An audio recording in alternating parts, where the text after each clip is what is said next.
darkness, a fleeting glimpse. Centuries of turmoil, rotting in the night. We were warned, we were told.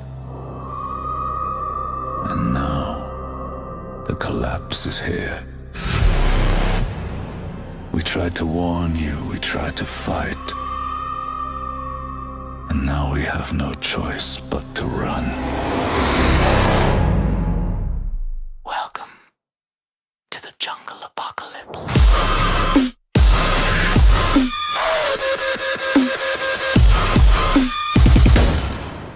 Okay, we're back. Jungle Apocalypse, episode 1.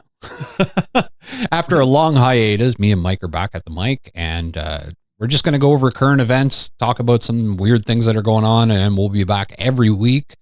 So, make sure to subscribe to the podcast. We'll be on all major platforms like Spotify, Apple, Spreaker, iHeartRadio, YouTube, TikTok, pretty much any social media platform, we're there. So you can check us out there, and we're just going to jump right into it. So, Mike, let's talk about Venezuela, because that was a little crazy.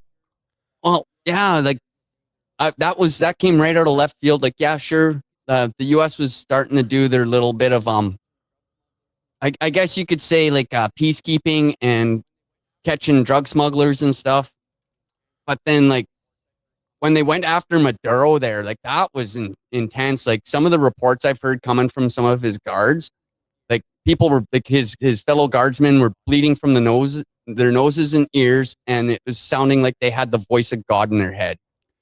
Yeah, it sounds like they were using some pretty high tech directed energy weapons to go after the guy, right? Which is weird, because usually, look, we've known they've had that sort of thing for years. It just seems to be that now they're finally actually admitting it in operations. Yeah, well, and another thing that the one guard that they were interviewing had mentioned too was that the helicopters that came in barely made a sound. Like they didn't know they were being attacked until the lights hit them. Well, and the other thing I found interesting, okay, so first off, let's talk about where this report comes from, because it came from an apparent security guard. Security guard from Maduro, yeah. Yeah, and I cannot find the transcript or interview or any actual information that it came out from there. However, we're seeing people like the White House press secretary, I can't remember her name, Levitt?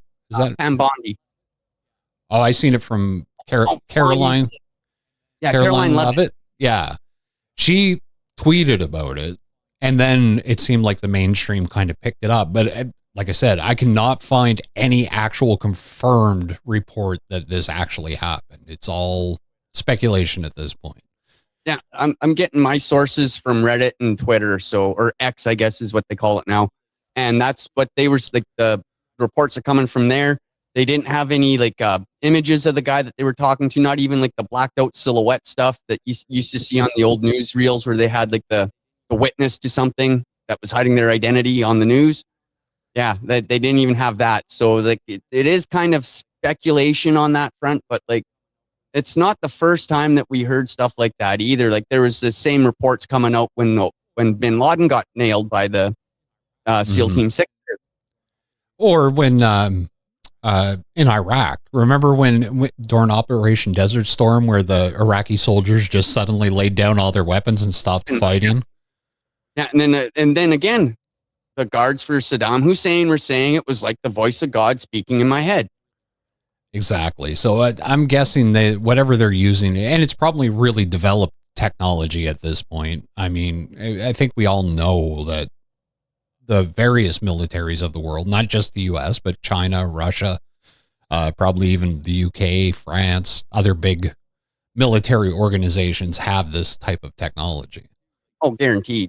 Like it's been proven too. Like I can't remember which university did the studies on like how they could project sound into people's minds, but there are experiments that have been done on this.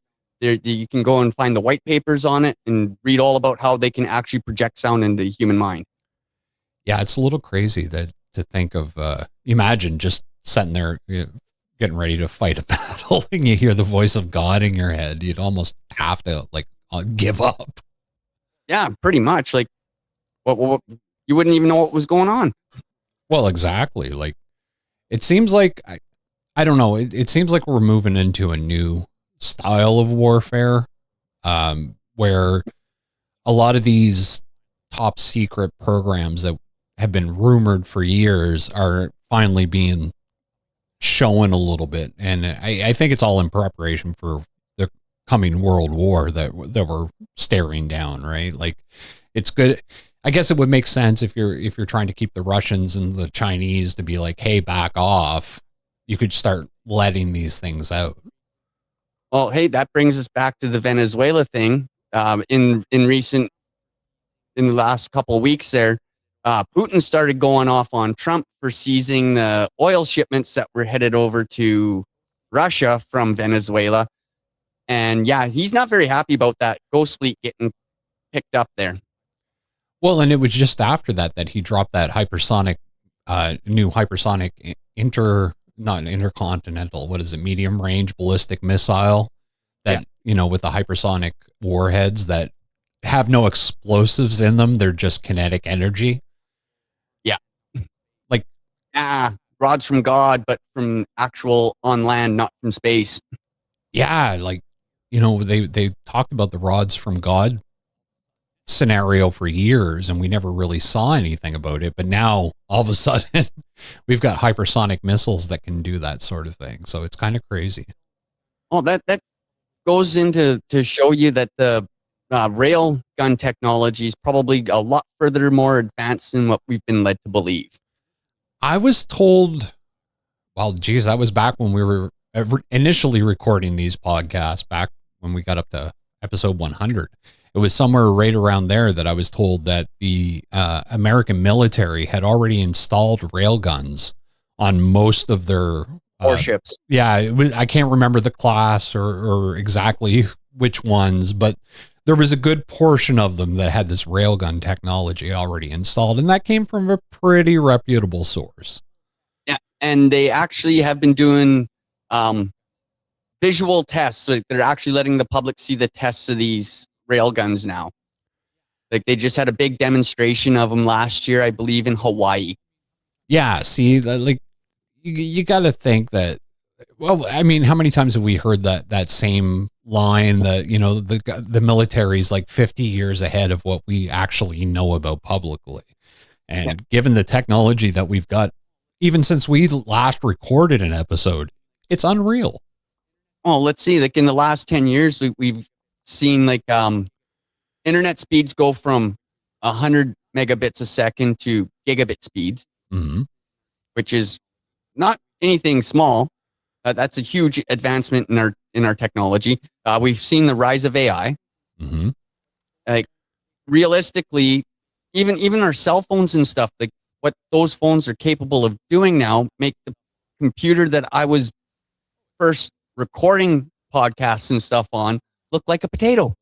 Oh, exactly. Like when we started recording, like doing what we're doing now, where we have both of us on the screen and switching cameras and stuff, you do that and the computer would crash 90% of the time. Like, how many episodes did we record that we ended up losing because it crashed in the middle of it, or, the guest's audio wasn't clear? And now it's easy as almost anybody can do it. Yeah. Yeah. And that's just personal technology, like public technology that the consumer can get. Who knows what the governments of the world have? Well, it was funny. My dad was here for Christmas break, and he's 75 now. And we were talking about, like, he used to roll his eyes at me when I would talk about conspiracies. So I generally don't bring them up around him. But we were talking about like technology, and he was like, well, you just got to imagine, like, what's in the palm of your hand these days is more than what they went to the moon with. And I was like, well, if they actually went to the moon, but I kind of did that under my breath. Yeah. I'm still up in the air on that one too. Some days I believe we were up there, and then other days it's like, what the technology we had, how did they protect them from the radiation? Well, and the more the more investigations I've done, the more actual reading on the technology and stuff, like there's a lot of people that say, oh, well, they couldn't get past the Van Allen radiation belt. But then I've talked to scientists that explained it to me, how it was the shielding. It was the way they angled it. They went through one of the weakest points of the Van Allen radiation belt. I was just going to say that they picked a specific time that when they launched the rocket for the Apollo mission, that they chose a specifically weakened period of the magnetic field of the planet so that they could actually punch through all the radiation stuff that we had to get through. Exactly. And I mean, we just did an episode of Unexplained History on Alternative 3, which was something we covered extensively on the old episodes of the podcast. Yeah. Where, they had set up these bases on Mars and the moon. And, at this point, I'm thinking it is possible. I mean, I don't know. I have no proof or evidence that they are actually doing it. But I do know, like, one of the craziest things I've ever seen in my entire life was back in 91, back in New Brunswick, Canada, where I grew up. We were 5 minutes direct, as the crow flies, they would say, from Loring Air Force Base. One night, me and my buddy were going to another buddy's house. We were driving down the road. We seen this huge black triangle in the air. And I mean, it wasn't like it was stealth size. We're talking multiple football field size. Like, this thing was massive. And it flew over us. It did a loop and it took off. And then as it was going oh, excuse me. We'll have to cut that part out. As it was flying away, there was like a big bright flash of light and it disappeared. Crazy. And like, I seen that with my own eyes, and I've told people about it. People's, they all kind of get that glazed over look, like, oh, he's, he's making it up. And I'm not saying it was aliens, by no means. I personally think it was some sort of advanced military craft. Well, and at the time too, like, that's right around the same time of the Phoenix Light sightings, which were the same thing, big black triangles with lights on them. Okay, so interestingly enough, I did see a really good expose on the Phoenix Lights on YouTube, and I cannot remember the creator that did it. However, what they did is they took and overlaid the Phoenix Lights with a daylight shot, and you could see where those lights were lines up with where the mountains was.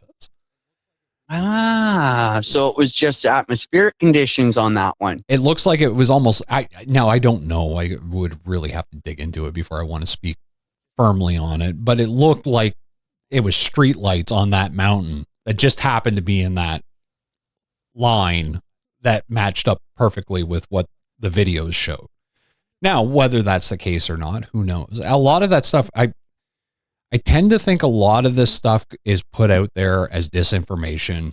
And so it's easily proven wrong. And then people are like, oh, well, all of it's crap then, because everybody that says it, and gets any publicity, it's obviously crap. It was like when, I believe it was 2010, I posted a video on YouTube as an experiment. And somebody had sent me a picture and said, look, they spotted a UFO up north. And I looked at it, and as soon as I seen it, I knew what it was. It was the reflection of a light behind the guy on the window. He was looking out a window with a camera, and it was the reflection of the light on the window that was the UFO. But I was like, you know what? I want to do an experiment. Let's put this out. So I put it out. It was by far our most popular piece of content at that time. I could see it. And people just ate it up. And afterwards, I was like, well, this just kind of proves it to me that anything that gets traction generally is fake. Yeah. And I guess that brings us back to the Venezuela thing. I wonder, because there's no actual confirmed reports, there's no video, there's no photos, there's nothing that actually confirms any of this. Is this just another cover story? That's kind of what I'm thinking, because it seems to be the play of the game coming out of the U.S. Presidential office the last 6 months. Going with the Venezuela thing, that was all a distraction. It was meant to take people's eyes off of the other big news that's going on right now. Ever since the whole Epstein files release thing has been brought up by the current administration in the US, there's been a lot of deflection coming. Like all of a sudden, the first week that we're supposed to get the whole big dump of the Epstein files, the Venezuela incident happens. The next week, we have Nick Shirley and his expose of the fraud in Minnesota happening. And the next week was the second deadline that was missed. Yeah, exactly. Well, it makes you wonder, like, is it an actual story or is it a cover misinformation story being put out there right now because they want to cover something up? And they do have something that they are actively trying to cover up. But even the MAGA people are saying, hey, no, we want this information. Well, a certain segment of the MAGA people, I would say, want the information because that's what as soon as I seen that they were delaying the Epstein stuff, I was like, they're going to attack Venezuela. They got to sweep this under the rug. They got to give us a distraction. Well, they started that whole disinformation campaign like a month before because they were constantly bringing Venezuela up in the news, constantly talking about the seizures of the oil drug ships in South America there and all that kind of stuff. And then it was leading up, and then all of a sudden, we're going to release the Epstein files.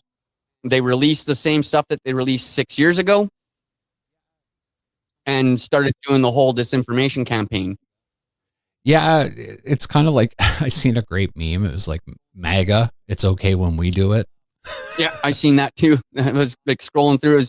It was on something dealing with the Davos World Economic Forum thing, but it was like this in the same instance. It was like, yeah, MAGA, it's okay if we do it.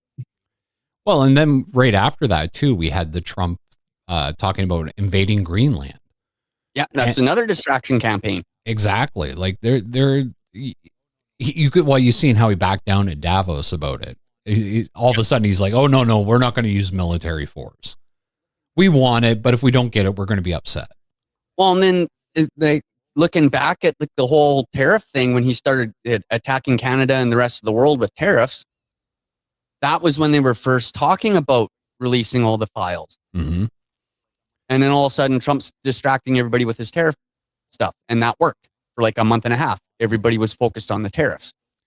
Well, and see, that's the thing. I think a lot of this is people don't really understand how politicians really work and how distractions are put out there to take your eye off the ball. I mean, you and I have been watching it since the very first example I ever noticed was September 10th, 2001, when Rumsfeld came out and said, hey, $3 trillion are missing from the Pentagon.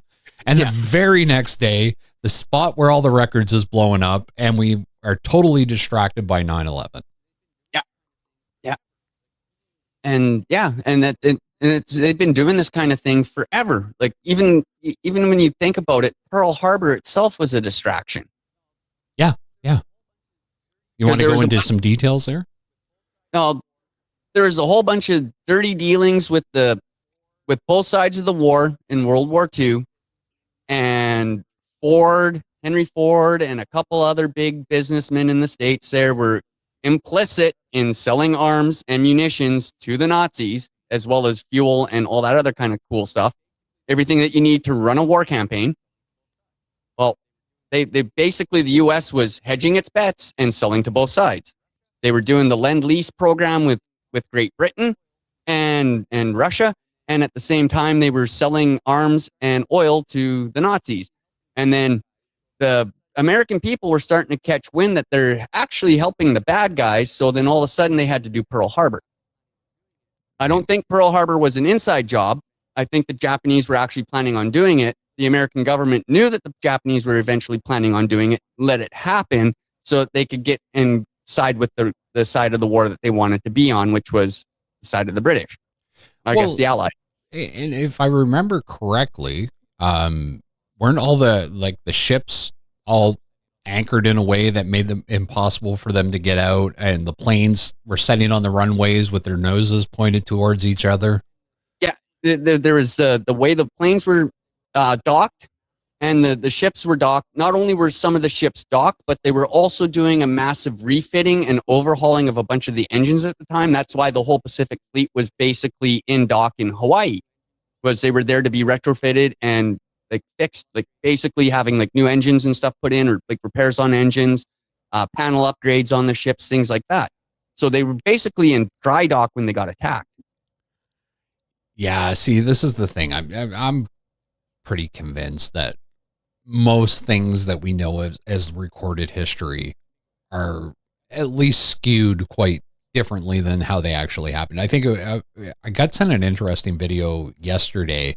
It was one of Hitler's speeches decoded to English using the AI dubbing systems.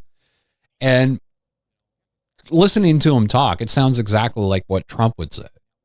You know, like it's the exact same sort of thing. And now we have Mark Carney, Prime Minister of Canada, going to Davos and making a really Churchill-esque speech. Middle nations of the world, it's time for us to rise up and stand together and take on the big superpowers. Yeah, that one really floored me when I read that speech the other day there. I was like, oh my God, those are shots across the bow.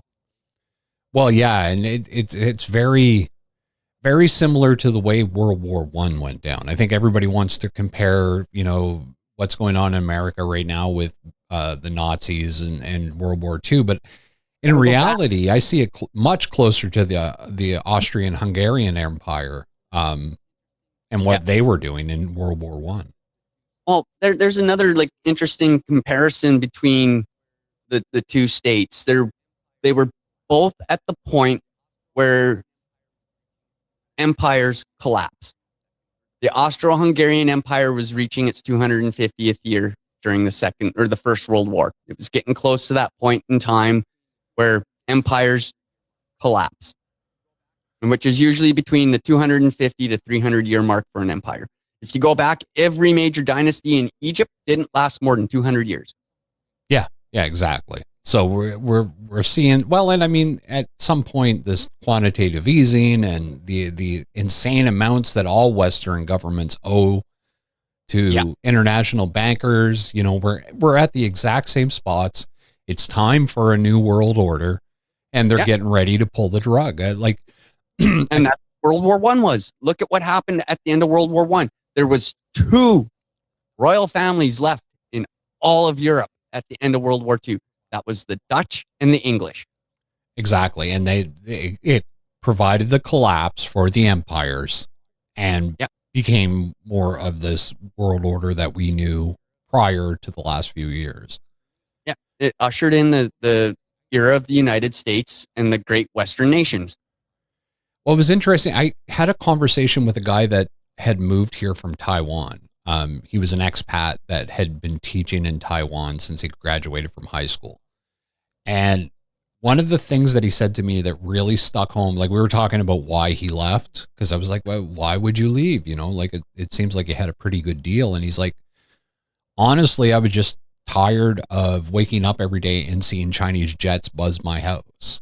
And he's like, when we first moved there, it would happen occasionally. Every now and again, Chinese warplanes would fly over. He said, by the time we left, it was happening almost daily that you would see, you know, fighter jets flying over, or there'd be something on the news about Chinese ships. And he was like, you know, I had to get out of there. And so we got talking about war and World War. And I said, you know, like, I think we're getting ready to head to another world war. And he looked at me and he's like, the social contract has expired and it's time for another bloodbath. And I was like, wow, that's a really interesting way of looking at it. Like, if you look all throughout history, this keeps happening.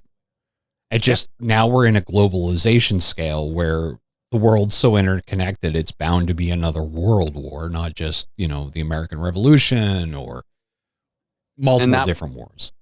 With the rise of the industrial age in the middle 1800s there, when industrialization became a major thing in pretty much every nation on the planet. Exactly. Like, I think. And the Napoleonic War, that was another major change in power structures of Europe. Exactly. And it was interesting just before Trump was elected the second time, I was talking to somebody else and we were talking about how world leaders aren't quite what they used to be type thing, where it was like during World War II, you had Churchill and, Roosevelt and like all these hard hitters, Stalin and Mao, and like these big personalities that were able to drive their populations to do things. And the only ones I could think of at the time, I was like, well, we got Putin and we got Xi Jinping in China. And I was like, it doesn't really feel like a world war yet. And then Trump got reelected and started his push for American hegemony. And now we have Carney here in Canada, who is very similar to, the people we had during World War II. Yeah. You look at some of the European nations, like right now, England doesn't really like Starmer is a kind of. Starmer's a weak man. Exactly. But I think we're going to see Nigel Farage. He seems to be the next in line, right? Like, and he is a very strong personality. It's like, it's very, very World War-esque. Yeah. Like I was kind of upset that we went with another liberal government here in Canada at first, but seeing some of the changes that Carney has brought in and the actual backbone that the guy has is so much more refreshing than Trudeau. Oh, yeah. Well, Trudeau was a total loose cannon that way. I mean, he was weak. He was ineffective. What he was supposed to do. Yeah, exactly. Well, he got us into the position where people were begging for what we're getting now. And that's kind of what they wanted. I mean, here we have Carney as the Liberals, and then we have Pierre Poilievre for the Conservatives. And I think the way things are going, Pierre is going to be out. And we're going to have a different leader of the Conservative Party. We need somebody stronger than Pierre. As much as I like the guy, he's okay, but he's not really prime minister material. I can't see him as prime minister. He doesn't have the backbone. I was having that conversation last night with a Conservative supporter I know, and they were even saying, like, I don't think Poilievre has what it takes. And my thoughts were that Poilievre is only ever been in opposition. As leader anyway. I mean, he was in the Harper's government, but he was like finance minister for a bit, and I believe labor relations guy. Something like that, yeah. And now we've never seen him in a prime ministerial role, and maybe he would have been good. However, the way things have turned, I don't see the Conservatives getting into power in Canada anytime soon. And it's hard because it is driving a big wedge between Eastern Canada and Western Canada. Because out here in the West, Poilievre and the Conservatives are very popular. But on the East Coast, where the majority of people are, he's not very popular. Nope. And sadly, as it is, like, I don't really see us going with an actual Conservative government anytime soon here in Canada. Like, our Conservatives are basically liberal light anyways. They're still progressives. Like, they still have a lot of the same social progression that the Liberals are putting forth. Like, any of the gender laws and stuff that the Liberals have put in, Poilievre says he's not going to touch those. Which, cool. That's what makes Canada Canada. We actually accept people for who they are.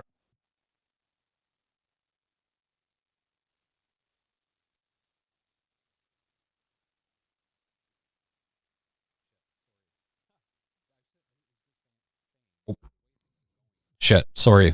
I was going to saying the way things are going. I saw a clip from Maclean's magazine, a very popular Canadian magazine, where the guy said after Poilievre's leadership review, which is happening in just a few weeks, he expects more Conservatives to cross the floor to Carney's government to give Carney a majority government. Yeah, I can see that too. He's been offering a lot of really lucrative deals to anybody who crosses the floor, like cabinet positions kind of thing. Yeah, and look, I don't agree with that. I really don't. I don't like it. I think that you should be running. If you're going to cross the floor, you should resign your seat and call a new by-election. Yeah, and run under your new platform. Give the people the chance to decide what really happens. But that just goes to show you that democracy is a veil. It doesn't really exist. It's a group of people that all kind of play to the same fiddle. They all have masters that are way above you and me. Yeah. Well, and Canada's not the only one that's seeing a flight from the conservative side of their political aisle. The U.S. has been seeing the odd senator go over to the Democrat side in the last couple of months as well.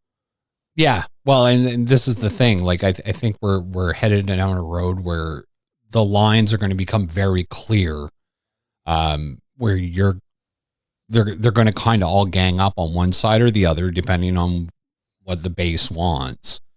But it's all leading in the same direction towards this world war.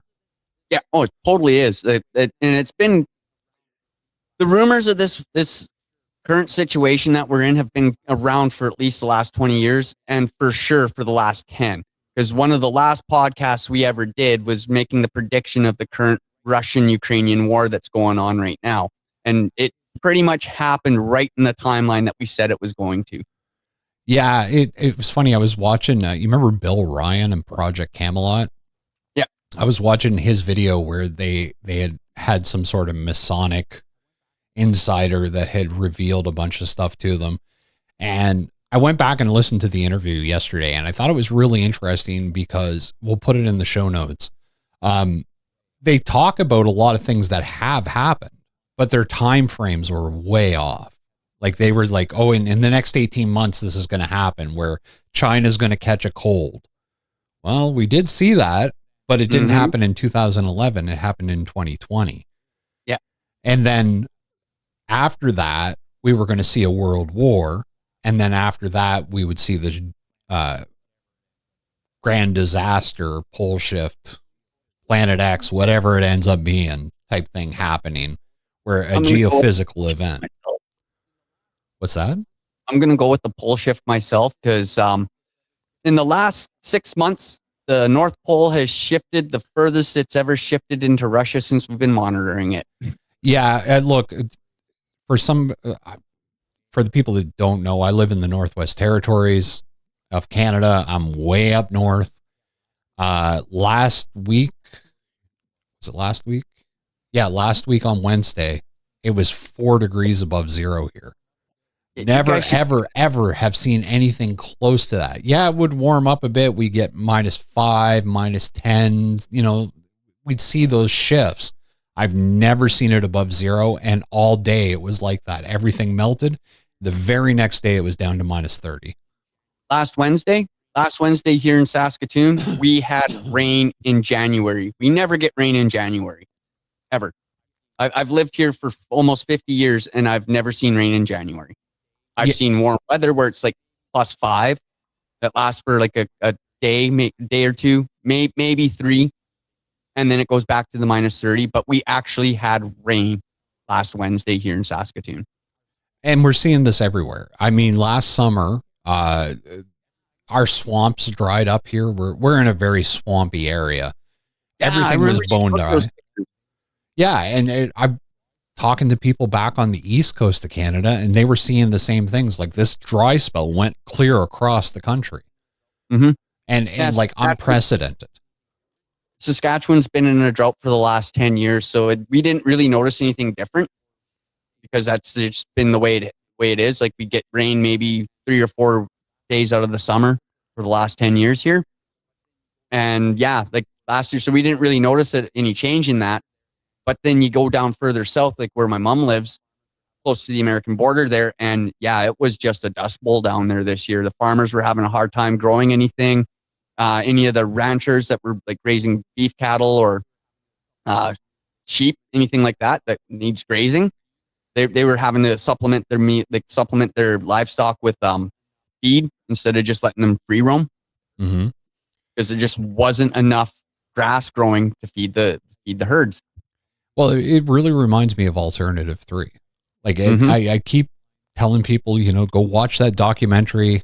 Again, the timelines were way off. But it is very real to today's world where we're seeing these massive changes in the climate. and they're happening faster and faster and faster. Here in the north, we're seeing things that I've never even heard of. Like this summer, I was out on the beach in my side-by-side and saw an elk.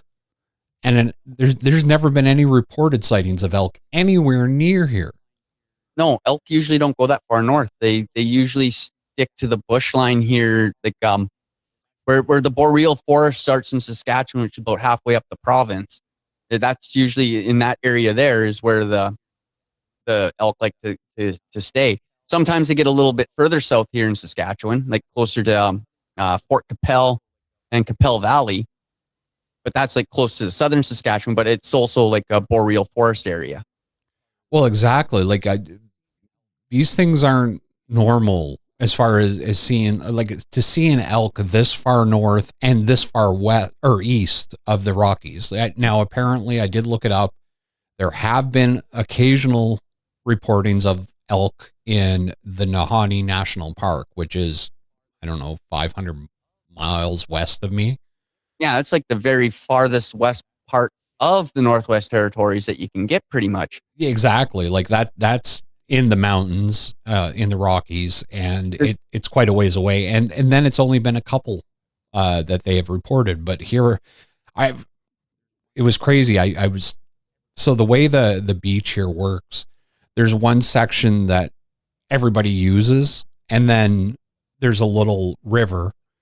And then on the other side of the river is kind of like the more barren area where hardly anybody goes to.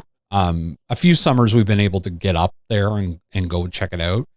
But this last summer, nobody had even gone through there. There was hardly any tire tracks or anything. So me being me, I decided to take a chance and go up and see if I can get across the river. So I got across the river, no problem, started going up the beach, and I seen this thing and I was like, wow, that's weird to see a moose out here. Like, but there are moose around, so it is possible. And as I got closer to it, it turned and ran, and I noticed the white tail on it. And I was like, well, that looks like a deer. But the closer I was able to get to it, I realized like it's way too big to be a deer. So yeah, even muleys aren't that big. Exactly. Like I was like, well, maybe it is a deer. Maybe it's a moose. And the closer I got, I was like, no, that's definitely, if it is a deer, it's the biggest deer I've ever seen. And I've never seen an elk in person. So I was like, well, maybe it was an elk. And then I went home and I started researching it. And sure enough, it was an elk. And that's when I found out that they have never been really reported here. Crazy. Did you make the report to the Wildlife Federation up there? No, I didn't have my phone with me. Of course, of the one time I didn't take my phone with me. I had left we were all sitting at the beach on the lower section, and I had left my phone sitting on my chair, and I didn't even think to bring it with me because I was like, oh, I'm just going to zoom up the beach and go check it out and then come back. Usually, like if it's a deer species up in that area, it'd either be a moose or a caribou, and more likely a caribou than either the moose or anything else. I've never seen a caribou this far south.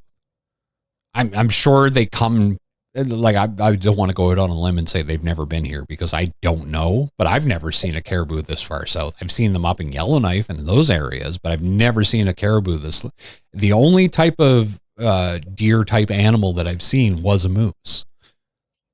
Yeah. Yeah. And the moose is the largest living deer species.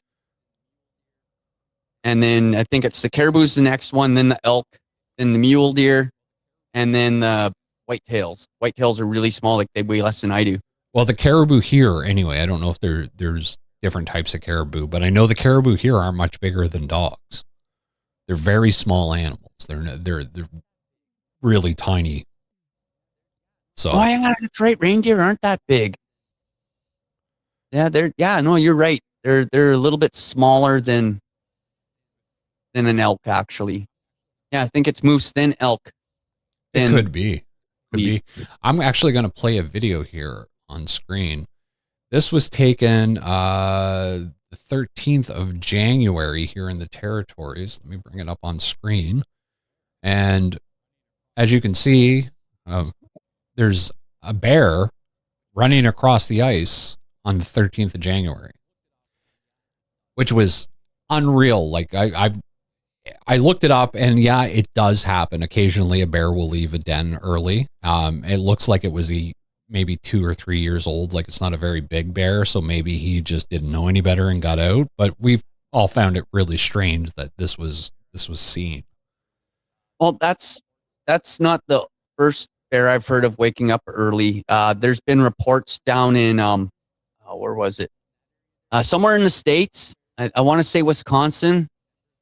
In that area there, they had black bears waking up in the middle of December last year, like December 2025. Mm-hmm. And then here in Canada, in BC, they've had grizzly spottings already this year, and they should still be in hibernation. And then in Ontario, there was black bear sightings. Yeah, like I said, it seems like it's exceedingly rare, but it seems to be happening a lot. I mean, it's no different than occasionally in Yellowknife. I think it was last summer or the summer before, there were sightings of a grizzly, which is way out of their territory. Like they're normally it's just black bear in that area. And there was reports of grizzly. Now we have reports from way up north of growlers, which a cross between a grizzly and a polar bear. These things are happening more and more and more, and it seems to all line up with the poles shifting towards Russia. Yeah, and that's why I said I was going to go with the pole shift, because the evidence that's pointing out there, I see more evidence of pole shift happening than saying like an asteroid or Planet X coming by and causing a disruption. Although the asteroid thing could be a possibility as well. Hey man, anything could happen. The way things are going, who knows? It's a really weird time to be alive for sure. It is. Like I didn't think I'd live to see the excitement of say World War I or World War II in my lifetime, but it sure is looking out that way. Well, like going back to that Bill Ryan podcast or video online, where he talks about it, like he said, there was going to be a pandemic, then there was going to be a world war, and then there was going to be a geophysical event that totally decimates 50% of the world's population. Yeah, and if you go with like a bunch of the cave paintings and stuff from about 10,000 years ago or so, and they got all those weird pictures of like men with their arms up and glowing symbols and stuff. Well, they figured those were what they saw in the sky during a massive solar flare event. Hey, man, that actually makes a lot of sense. We are seeing just a few days ago, seeing the largest solar event in the last 20 years. Yeah. All the way down to Texas, they were getting the northern lights. It was one of the few storms where we didn't have the northern lights here. They had gone that far south that you couldn't see them here. Now, last night I was out and there was, we regularly see the northern lights here. However, last night I saw something that I've never seen, where it went from one horizon to the other, like one continuous band across the sky. Usually they're, like they're being a quarter of the sky or maybe half the sky, or maybe, a quarter on one side, a quarter on the other. I've never actually seen them in a big continuous band go totally across the sky.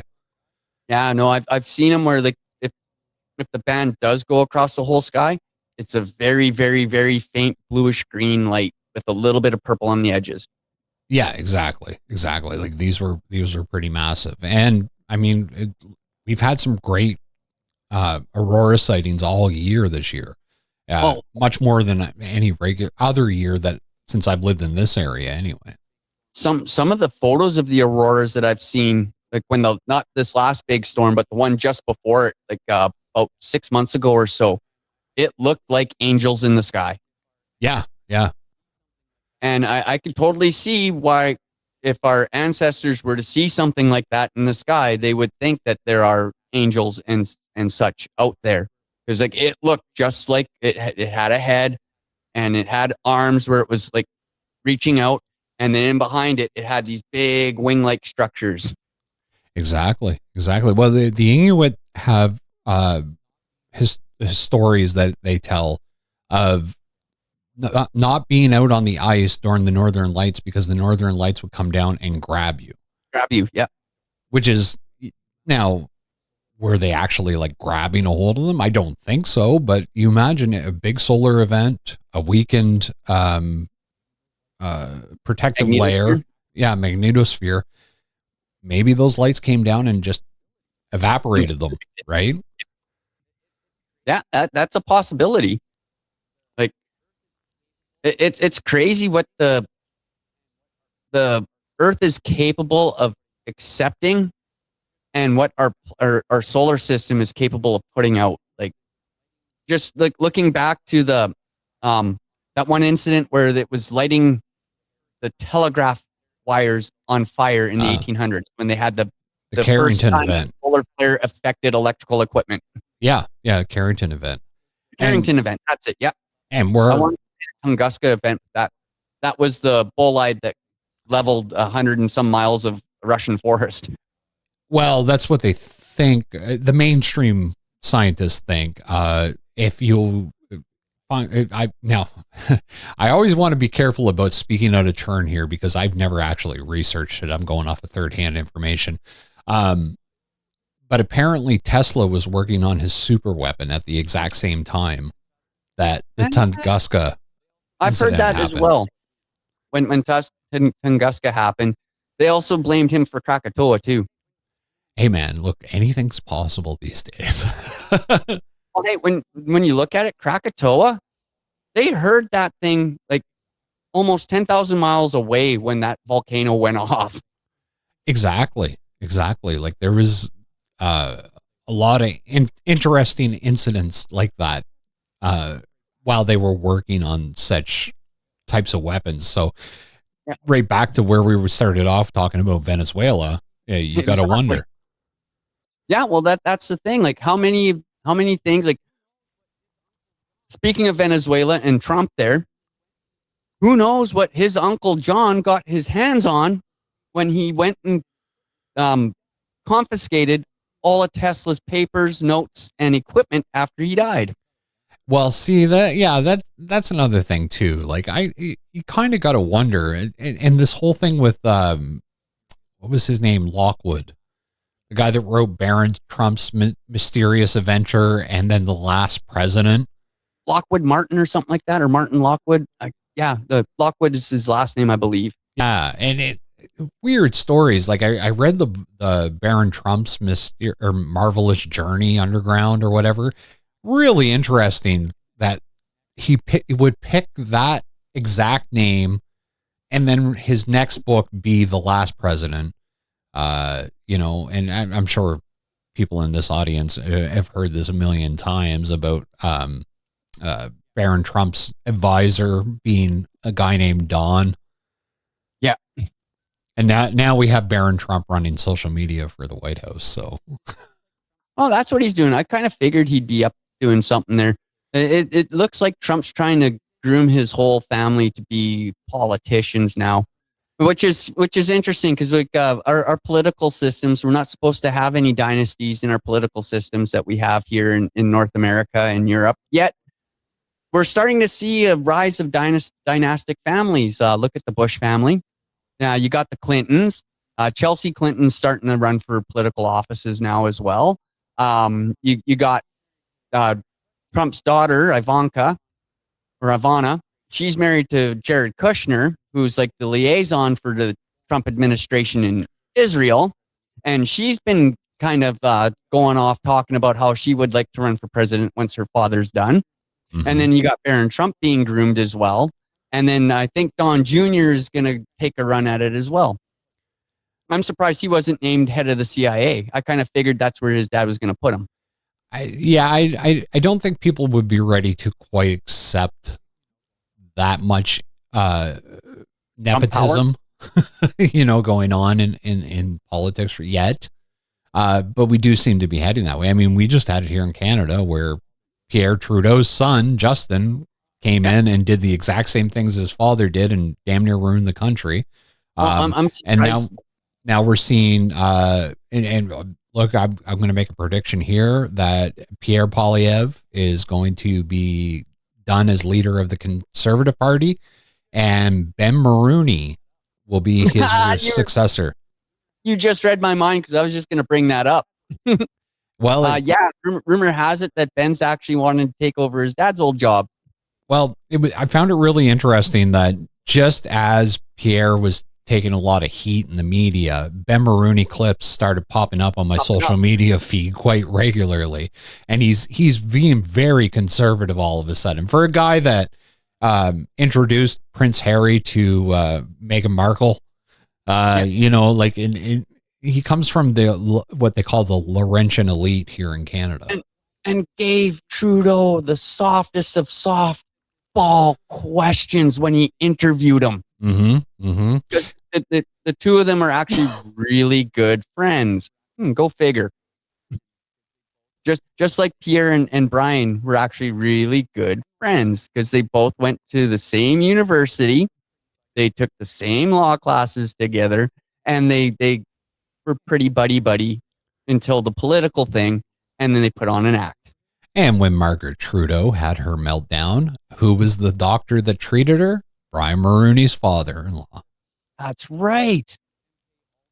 I forgot about that. Now that there's an example of MK Ultra breakdown, if I've ever seen one, that would be Margaret Trudeau's mental breakdown.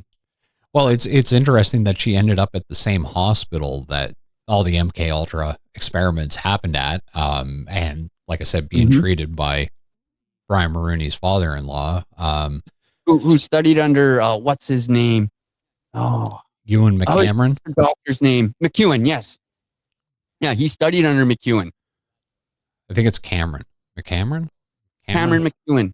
Cameron, yeah, that's what it is. Cameron McEwen. Yeah, so incestuous relationships out there, buddy. well, yeah. Well, and then you look at like what happened during MK Ultra in the States too, and it was just as inbred down there as it was up here. Oh yeah, yeah. Well, like I mean, look, and I don't think it's necessarily like a lot of people want to say, oh, this is the Illuminati. That's how you get selected for these things, and I don't really believe that. I think what it is that the rich and powerful people hang out with rich and powerful people. Yep. And generally, they're the ones that have the resources, the time, and the want to become politicians and movers and shakers in these areas. And then you end up in these situations where, you might vote for the guy, but at the end of the day, they're like the WWE. They're buddy as soon as the cameras go off. Yeah. But they've all grown up together. They all played, in the same lakes and went to the same cottages and that sort of thing. Yeah, well, that's what really opened my eyes is when I got to meet the Stampede wrestlers. I was working at a bar here, and it was just towards the end of Stampede Wrestling.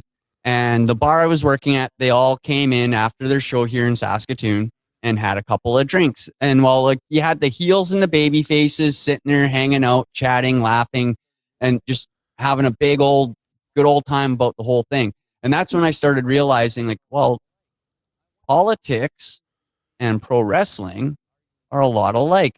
I wonder how many times these same guys that are supposed to be arguing and fighting all the time in Parliament are going to the bar down the street there, sitting down and laughing and joking around like the pro wrestlers are. I was like 19 years old at the time.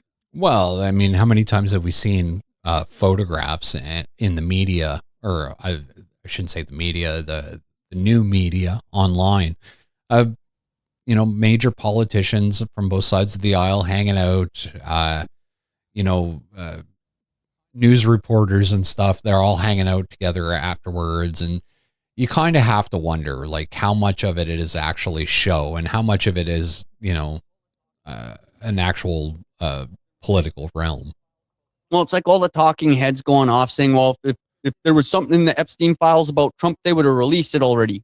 No, because then if they release the information about Trump, they're going to have to release the information about themselves as well. So there's why the Epstein files aren't being released. Because if one guy gets pinned, then pretty much all of Congress, and that goes not just for the U.S., but that goes for the House of Parliament in Canada, the House of Parliament in England, like the House of Parliament in France. Every major government on the planet will be exposed with those files being released. Because like I guarantee you, every major parliament has at least one person that's been on that island. Well, and that's the thing. And look, I want to be clear here too. That's not saying that any of them actually did anything wrong. Anything. It's It's just guilt by association. Yeah, implication. They were there. They may not have done anything, but just the fact that they were there and didn't say anything makes them just as bad as the people who actually did the crimes. Exactly.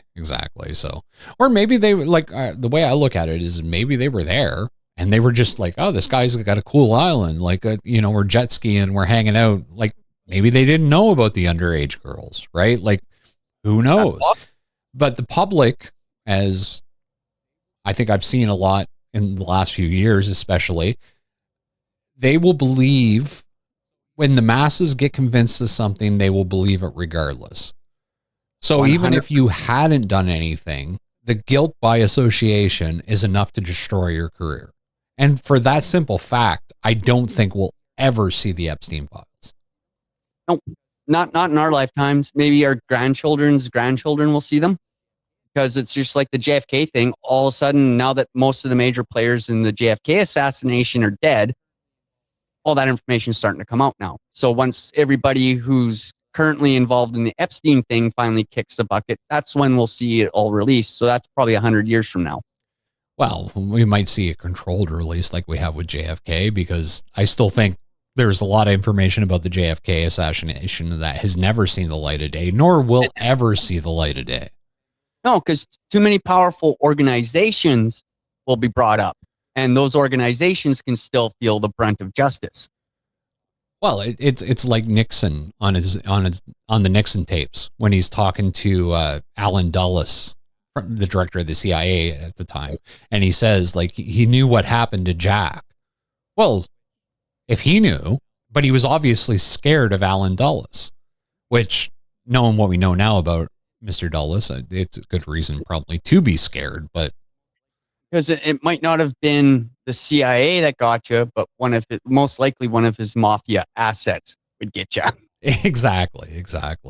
And you know how these things work. Like people that talk, they all seem to have these mysterious deaths. Actually, we're coming up on an hour, so we're probably going to cut this soon. But next week, I want to talk about this MIT scientist that was gunned down during the Brown University thing, because there's some weird connections there. Yeah, isn't he one of the AI guys? No, he was working on, I want to say cold fusion. Oh, yeah. Okay. Yeah. I've been seeing a lot of that come up lately as well. There's been two. One was a major AI scientist that was died of mysterious circumstances. And there's actually been like three of them in the last 2 years here. The first one was an Asian guy, and his parents don't believe it was a suicide like they said it was. And then there was an Israeli guy at the beginning of 2025, like January, February, in there, he was murdered or he died of mysterious circumstances. And then there was another guy just recently that was out of Berkeley, I believe, another AI scientist that was about to whistleblow something major in the AI world, and he ended up dying before he could go public with it. Well, yeah, okay. So the Asian guy was working for OpenAI. Tucker Carlson interviewed his mom, and I have a lot of questions based on what she said.